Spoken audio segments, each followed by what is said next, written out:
You came as I requested. Good. Very good. I couldn't possibly refuse such a courteous invitation. Especially as compared to your previous missive. The art of diplomacy, you've improved your grasp. Your realm fell quickly. I expended little strength in seizing it. This left me much time to study. But please, we must set aside this bitterness. I'd like to formally welcome you to Rivia, dear Queen. I see you've readily adopted the role of gracious host in my home. In point of fact, I've grown fond of the castle. Fortifications impressive, atypical of the north. Not so your brave soldiers, whom we shall pick off like ducks. I pity them, in fact. Dry your eyes, General. Rest easy. I've no plans for a quick assault. I shall first wait to hear the rumbling in your bellies. Remarkable. You truly believe you can win this war? I've not been in the North long, but have discovered something all the same. You don't grasp complex ideas. You know Nilfgaard is large, but your minds don't fathom its enormity. You see, for every army you defeat, another will come to take its place. One larger and better equipped than the one before. Even now, as we so pleasantly chat, Army Group East is en route to lift your siege. Due to arrive tomorrow. And do you know what will happen when they do? They will crush you against your own castle's walls, like the maddening flea you are. A charming analogy, but get to the point. Why'd you ask for this meeting? For this very reason. I wish to see you with my own eyes. They did not see enough in Edirn? Are you such an admirer of feminine beauty? Oh, you flatter yourself. No, in you, I see an animal. Game.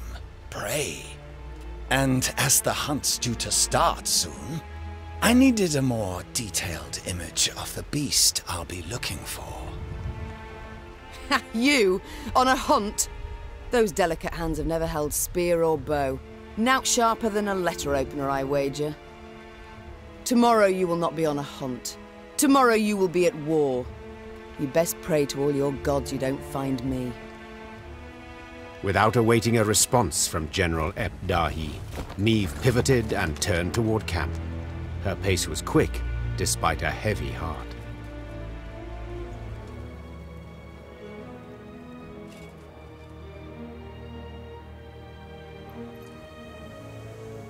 Meve's closest advisors already awaited her in the command tent. In a few brief words, the Queen gave a report of the meeting, only with great effort masking the quavering in her voice. An army, an immense one, approaches from the west. If we meet in open battle, we stand not a chance. Damn it! Why did no one warn me?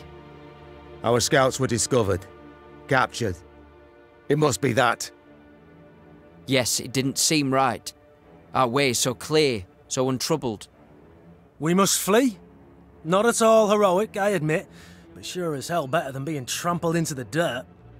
Easily said, but for a problem. Our force is chiefly infantry. The army that draws near includes cavalry, several regiments. We cannot hope to escape them. We cannot hope to hide. What do you advise? We've two options. Capitulate, Out of the question. or take the castle, tonight.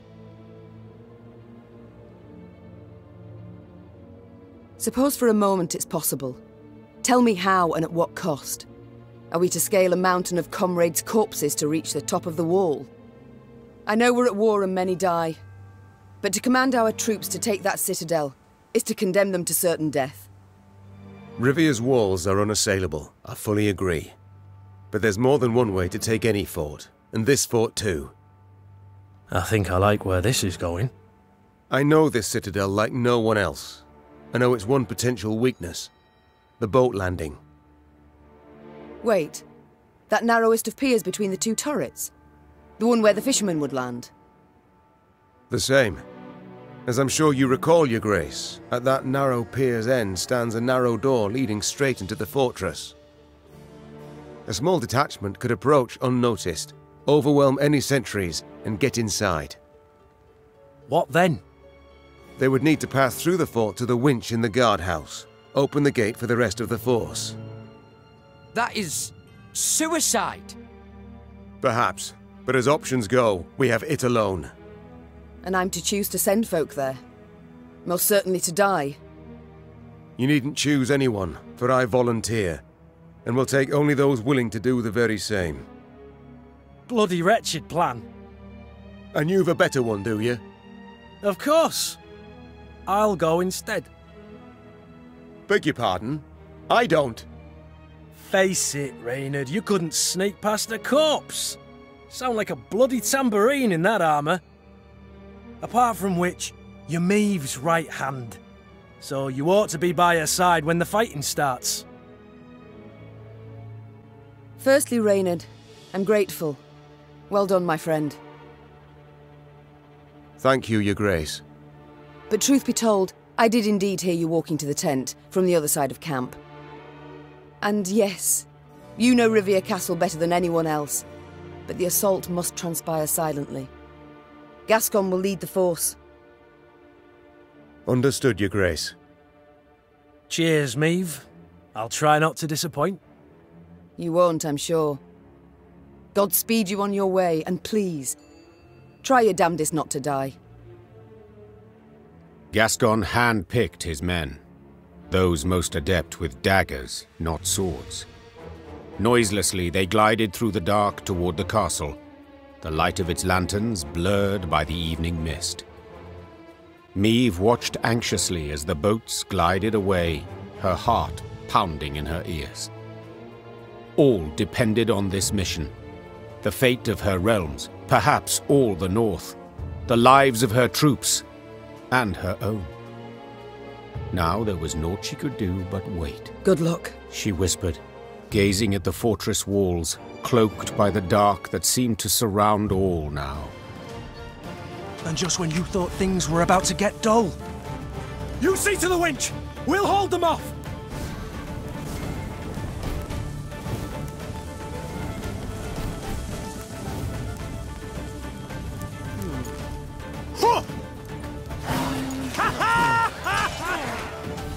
The Lyrians prepared for battle, their silence absolute, in darkness, illuminated only by the pale light of the moon. Meve was restless. She paced nervously in a circular pattern, awaiting the signal they'd agreed upon. Blast, it's taking long. Much, much too long. Finally, a torch's faint glow appeared atop the towering walls. It disappeared, then glowed again, and one more time around. Meve leapt in the air, and as she did so, barely stifled a cry of utter joy. They made it! It worked! Villem! It's time! Sound the horns! Attack! Moments later, Lyrians in the hundreds burst from the trees. Lyria! The Nilfgaardian defenders loaded their catapults and ballistae. They did so slowly, convinced the castle walls remained impenetrable. Then they heard chains, grinding and clinking, and the sound sent shivers down their spines. Bewildered, they watched the main gate rise as the attacking force rushed forth. General Epdahi dispatched an elite unit to take back the winch at once. Yet he saw this was in vain and all was lost when Meve rode into the castle courtyard. Meve had begun the day known as a great warrior. Yet by night's end, legend was the cloak she wore. Her shield stopped powerful blow after blow as her blade found gaps in her foe's black armor. At first, Nilfgaardians scoured the fray in search of the Queen, hoping to prove great heroes. Soon, she was their chief scourge, and they began to flee before her blade that sung their death. Retreat! Retreat! What was this extraordinary vigor that surged through Meve? Naturally, she wished to liberate her castle and realm, drive off the invaders, defeat the arrogant General Ebdahi. But in that moment, above all else, she longed to fight her way through to the guardhouse and bring Gascon's party relief. Follow me! Move! Move! As she stepped through the door into the tower, the silence told Meve she'd arrived too late. Gascon's men lay slaughtered in pools of their own blood, the man himself slumped over the winch's crank. 3 arrows in his chest rose and fell with his each ragged breath. Meve tore off her cloak and pressed it against him, desperate to stem the bleeding. Help's on the way. Don't you even think of dying. You know... wheezed Gascon, a slight smirk on his lips. I always enjoyed doing things just to spite you. Medics on the stairs in the guardhouse, steps away, heard a long, blood-curdling wail. They entered the room to find the Queen kneeling, pounding the wall with her fists, her eyes flooded with tears. Gascon lay motionless beside her, covered by her cloak. The Queen rose, her fists clenched, her shoulders rigid, her knuckles white. Her face betrayed no sorrow, no despair, just rage, hot as a forge, immeasurable. Now's not the time to mourn. Seethed Meve, struggling to stay calm. Now's the time for war, for slaughter, revenge. With victory today, we'll recover our home, return to our kin and set our blades aside at last. Yet until victory is ours, they must drink. Drink greedily of Nilfgaardian blood! The Lyrians were at the brink, near their breaking point. They'd followed Meve for thousands of miles, over snow-clad peaks, through forbidding swamps. They'd fought, survived countless battles at her side. And though their gazes were now weary, she knew they'd follow her into fire. Your Grace, the Black-clads, they've holed themselves up in the upper keep.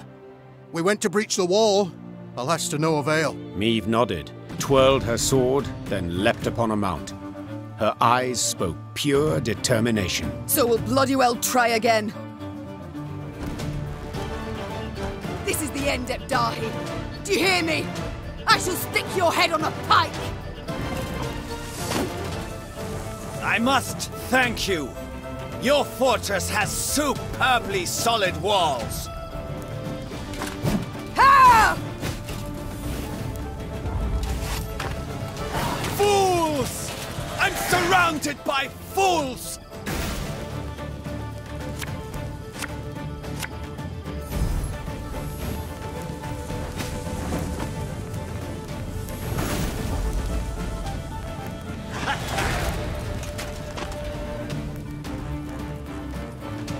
Archers, let it be night.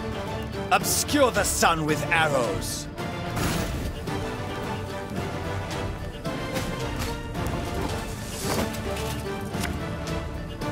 Make love, not war. Ha!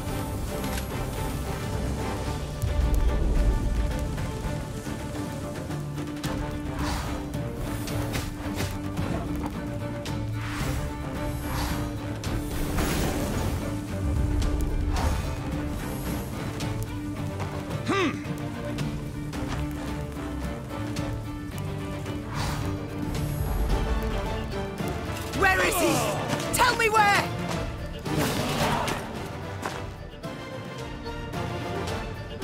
Nilfgaard had the upper hand, yet the black-clad spirits had suffered. They now made more use of shields than of swords. When Meve finally broke through their line, they raised their arms in surrender. Rivia Castle had fallen. It was hers once more. Trocker! Nen Tuvin! Meve showed her prisoners of war mercy, knowing full well they'd only followed orders. Death would be the fate of only Ardal Ebdahi, the one Nilfgaardian who'd issued those commands. Alas, the general had disappeared. A prisoner revealed Epdahi had fled as soon as the Lyrians had surged towards the upper keep. He had glided down to the lower castle in a wicker basket for transporting food. Curled up beneath potato skins and other scraps, he'd scurried away not unlike a common maggot. Meve cursed her luck and leaned back against a merlin. Dawn was yet a few hours off, but the horizon had already begun to glow blood red. The Nilfgaardian reserves now drew near, too late to prevent the castle's fall. I'll get him, muttered the Queen, more to herself than anyone else. I swear on all that's sacred I'll catch the bastard. But now we've a pressing matter to see to. Preparing the defense. That night the war turned, with the battle for Rivia Castle as its fulcrum. Meve's great victory, not only retaking the stronghold in a single evening, but also fending off a further invading army, proved the Nilfgaardian Colossus had feet of clay. The armies of the north had united and now seemed to be on the attack everywhere. Imperial forces, while still far more numerous, lay stretched over thousands of miles. Their position was untenable, and Nilfgaard's commanders knew this. In a decisive battle, they yet stood a chance, so they gave said battle, and suffered a resounding defeat. Just a few months on from that memorable night in Rivia, the Imperial army was in utter disarray. Aldersburg, the fortress, remained a last point of resistance. General Epdahi and what had survived of Army Group East had dug in there. This place, where Nilfgaard had triumphed grandly in the war's early days, would now bear witness to its impending defeat. It seems history, after all, has a sense of justice, or humor, or both. Though Meve had already reclaimed her realm, she refused to retire her sword just yet.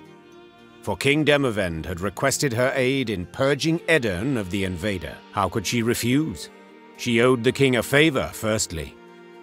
Yet she also had a burning desire to settle the score with Epdahi. Demavend's envoy and I spoke, Your Majesty. The king has Aldersburg surrounded. He awaits and won't begin the assault till you arrive. Good. I truly hate to miss it. Tell the troops to prepare. Gear and ire. Of course, Your Grace. Yes? Is there something else? Pardon my boldness, Your Grace, but I can't help but be concerned. You don't sleep. You have the air of illness about you. I think back to that night in Rivia often, to Gascon's death. Perhaps I made a mistake.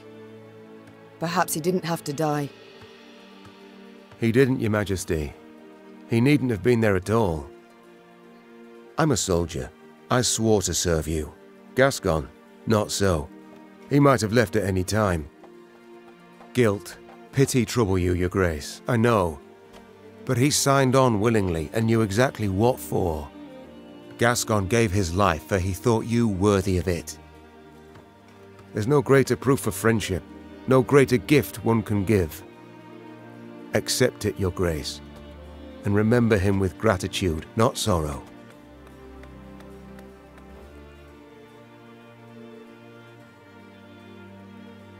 You're right. I thank you, Reynard.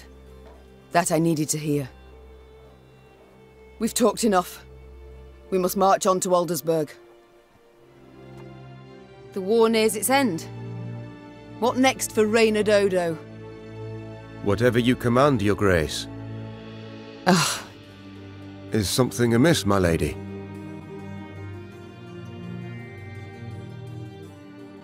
To be perfectly blunt, I've no wish to give you orders anymore. Your Grace, would you wish me to leave? Remove me from the court? No, Reynard. I'd wish you to stay. But I'd no longer wish to be your queen alone. Do you catch my meaning? I do, Meve. I do. It's time I attended to other matters. The Lyrian army had grown into a great serpent. So much so that riding at the column's tail, Meve could not see its head. Footmen, cavalry, and archers stretched like a glistening snake between two horizons. Meve had come a long way indeed, and she felt proud, as did Villem riding at her side.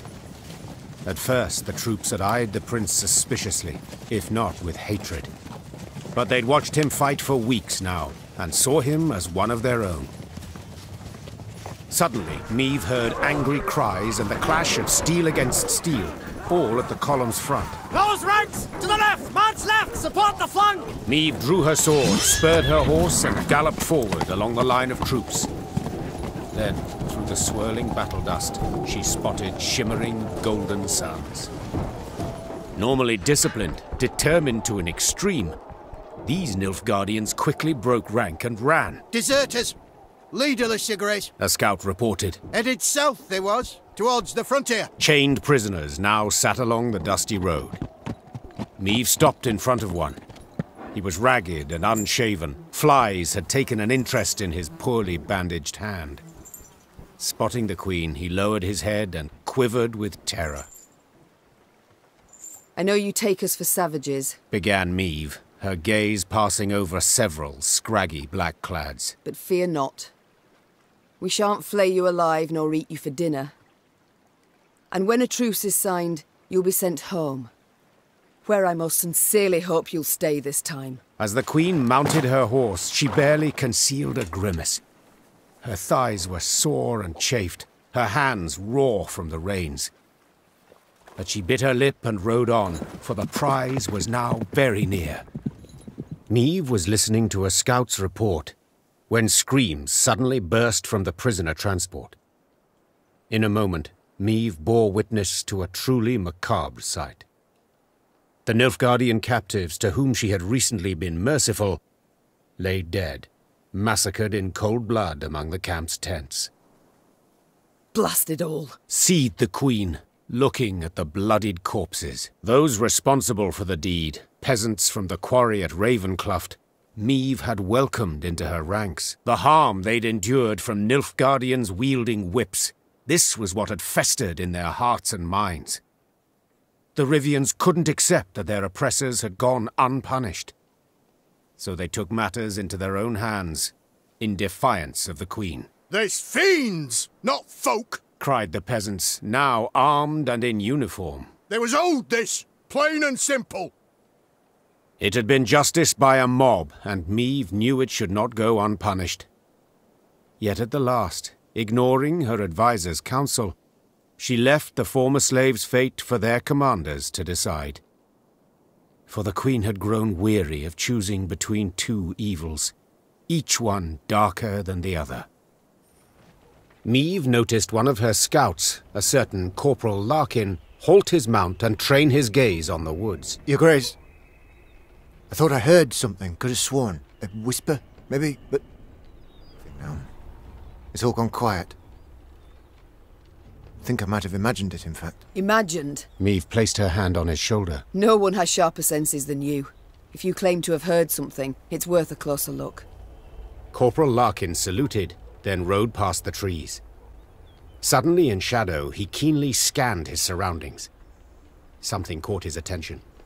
He dismounted, then brushed aside ferns, exposing tracks made in the mud. Your Majesty! He shouted, quickly turning towards the road. Sound the alarm! It's Scoia'Tael! An arrow whisked through the air, pierced his throat, and suddenly silenced him. Then the forest came alive with cries in the Elder tongue. Elves on the attack. The Scoia'Tael fighters stood no chance against Meve. When the sounds of battle finally ceased, the Queen, victorious, tossed aside her arrow-studded shield. She then ordered the commando's leader brought before her. She'd expected a ranter who would turn up his nose, spit in her face, and cry, "Death to all Dwan!" But the bloodied elf before her was no arrogant firebrand. He averted his gaze, and his lips gently trembled. Youthful you look, elf. How many summers to you? 30? More? 27, my lady. 27. A wonderful age. A shame to die so young. I beg you, Reynard. For mercy, I ask. If not for me, then at the least for... Mercy? You jest. You wait in ambush, come at us like bandits, and now you dare ask for mercy. It was no ambush. Don't play me for a fool. I know what I saw, and am no stranger to warcraft. It's not you we wished to fight. Sverre. Then who killed Corporal Larkin, Werebubs? When we saw you on the high road, we fell back and hid in the wood. We wanted you to pass. Your scout's hearing very keen. He heard something, then spotted our tracks. You must understand. We had no choice.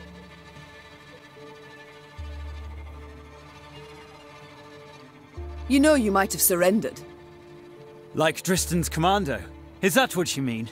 They laid down their arms before an Edirnian general, who ordered them hanged. One and all. If we're to die, we prefer to die bows and swords in hand. Why are you here? Were you to rescue Epdahi? Rescue someone? No, Reynard. We flee. The Nilfgaardians have realized they'll lose the war and have renounced us. Without their support, we stand no chance. Demavend has loosed his hounds. They hunt our units one by one. He's offered 50 gold pieces for the head of each Scoia'Tael. It's the same in Temeria and Kedwen, if not worse. We wished to join with your Veth's unit, flee together as far as we could. It was our last hope. Why do you tell me all this? Because you listen still. You've not ordered me killed, so... you've clearly a heart. Eseth Aina Edu. Elves often speak beautiful words, but it's for their deeds you must judge them, Your Grace. The Moulderwood, remember what you saw. I beg you. So few of us remain, all tired, all wounded. We pose no threat. Let us leave your realm. Let us flee. Enough senseless killing for one day. So be it. You're free to leave. I don't know how to thank you. Make certain I don't ever regret this decision. 'Twould be thanks enough. Your Majesty, they attacked us, came at us unprovoked. Truly, Rayla. Unprovoked. Because it seems to me, we've provoked them for years. I thank you for your compassion towards me and all my folk. Meve personally unfastened the prisoner's chains as her Lyrians looked on in silence. They did not approve, this was clear. Their displeasure was palpable. Yes, Your Grace? The war nears its end. What next for Reynard Odo? Whatever you command, Your Grace. Ugh. Is something amiss, my lady?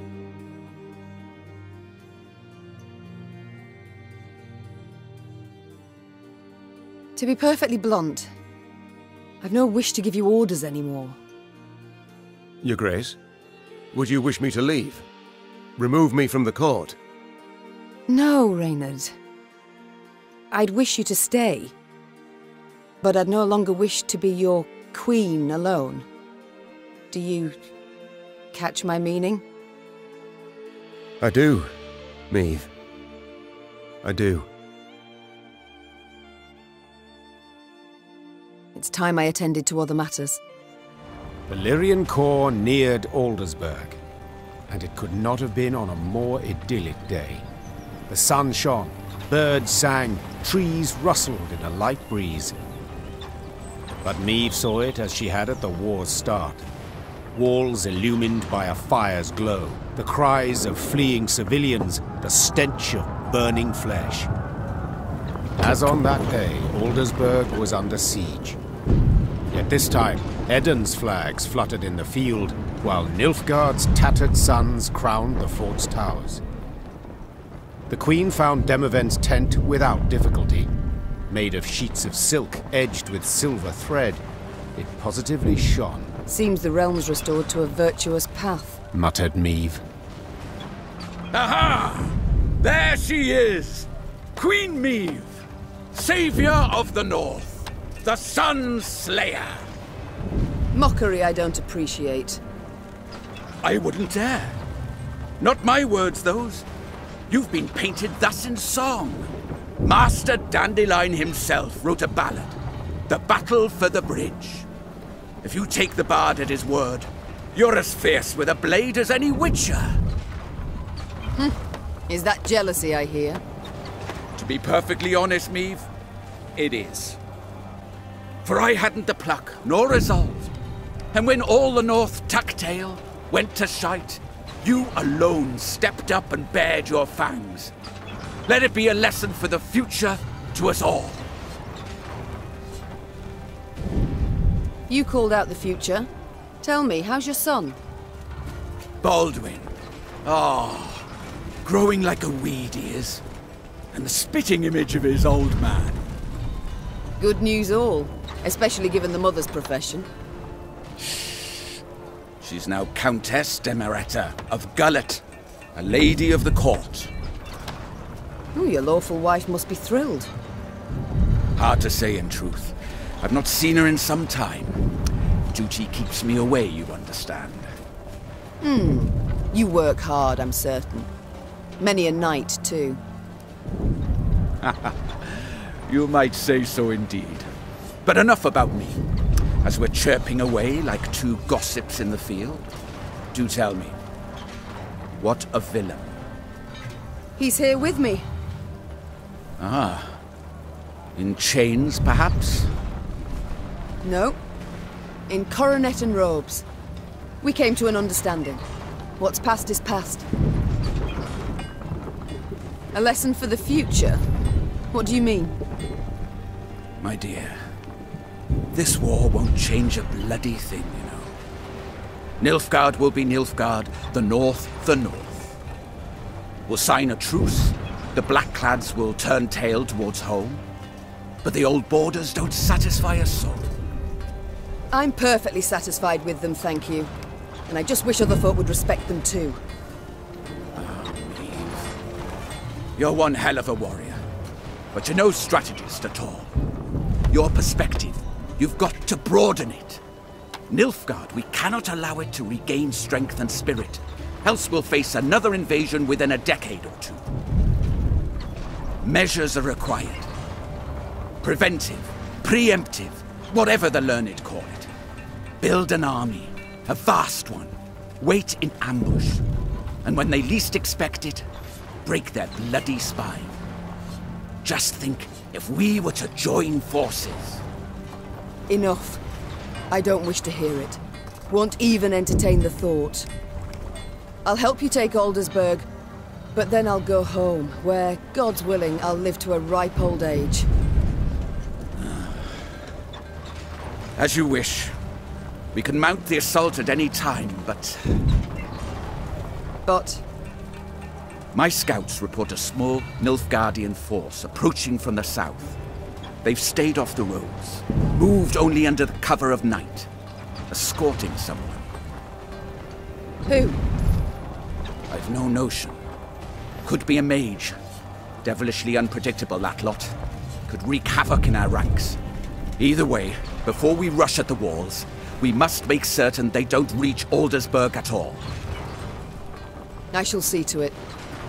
Are you sure? You've just arrived. Must be weary after the long journey. An understatement if I ever heard one. But I wish all this to be over, quickly. Meve set out after the Nilfgaardians immediately, a cavalry escort in tow. Her unmatched scouts, who had led the army through the mountains of Mahakam and Angren swamps, quickly found the enemy's trail. This way, Your Grace. It's not far now. That very same day, Meve's force caught up to the mysterious black-clad unit. Lyrian riders surrounded the foe, forcing the Nilfgaardians to halt. All fell so quiet, the creaking of taut Lyrian bowstrings could be discerned. The common tongue. Which of you knows it? I do, Your Majesty. You also know who you deal with, I see. What is your name? Kaldvin, Your Majesty. At last. A Nilfgaardian name I can pronounce. So, Kaldwin, It seems this war will reach its end in 2 days' time at the most. 'Twould be silly to die today, wouldn't you agree? It would, milady. Precisely. I've spilled enough blood. I've lost the appetite for more. So, provided you don't give me a good reason to kill you, you'll walk away with your lives. Now tell me. You carry something for General Ebdahi. What is it? A letter. Urgent to the point of insanity, it must be. Who wrote it? The dear Madam Ebdahi? No, Your Majesty. The Emperor. My. A letter from Emir himself. You must be an important person. A noble, or... Yet your uniform is simple, with no discernible distinctions. Who are you truly, Coldwyn? A spy? A simple messenger, Your Majesty. Don't lie. I know messengers, how they travel. Alone, armorless, atop a swift steed. You're escorted by cavalry of the heavy sort. For I often carry orders the recipients don't wish to perform, thus the escort. Give me the letter.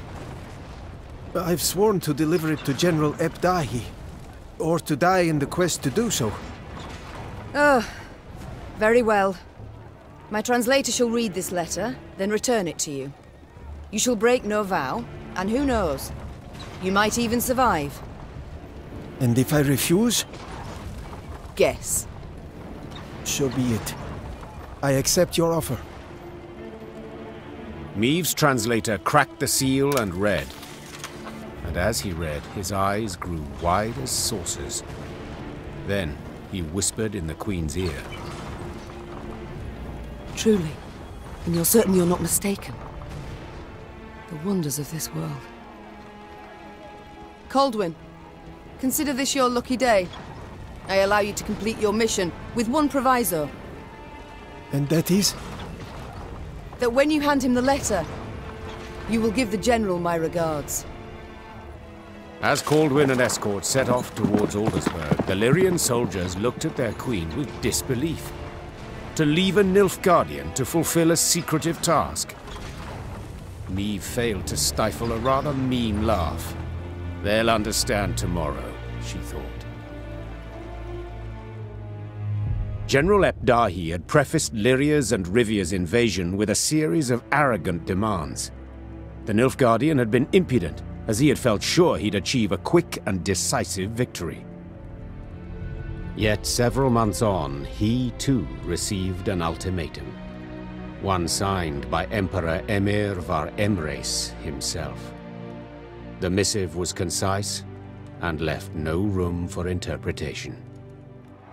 With General Ebdahi dead, the Nilfgaardian army descended into chaos. The kings of the north, united, took advantage and struck at the foe. Their victory was complete. The Nordling forces cheered their commanders and monarchs, but for none so vehemently as the one queen among them. Many dream of achieving the impossible. Meve had done it. Through wit, determination, and boldness, she had thwarted the Nilfgaardian invasion. The queen would rule for many more years. Stern, yet ever just. Ha! So a lass saved the North from the Blackclads?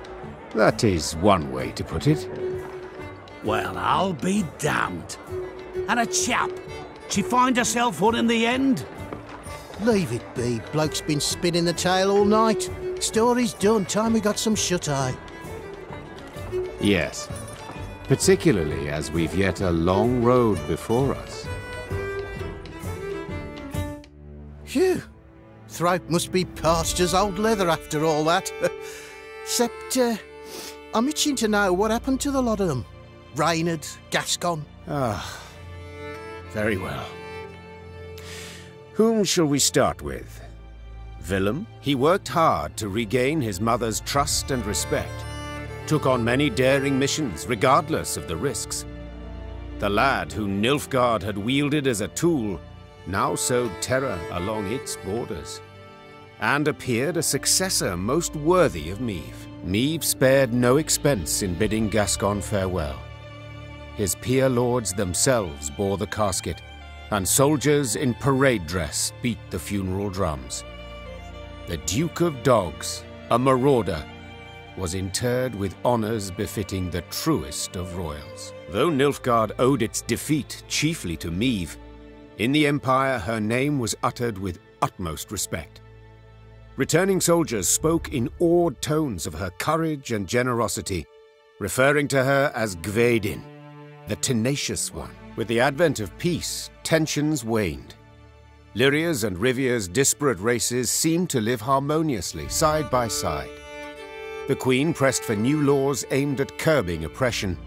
They were a step towards more enlightened rule, yet sadly were habitually broken. And Meve? As I said, she ruled with an iron hand, not fist. Reynard ever at her side, tempering, supportive.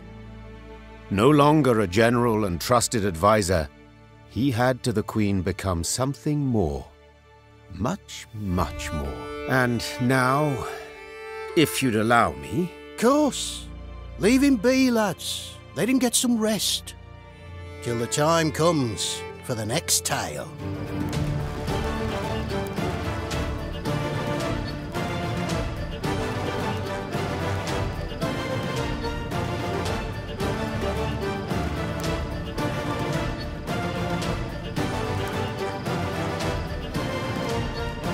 And just when you thought things were about to get dull,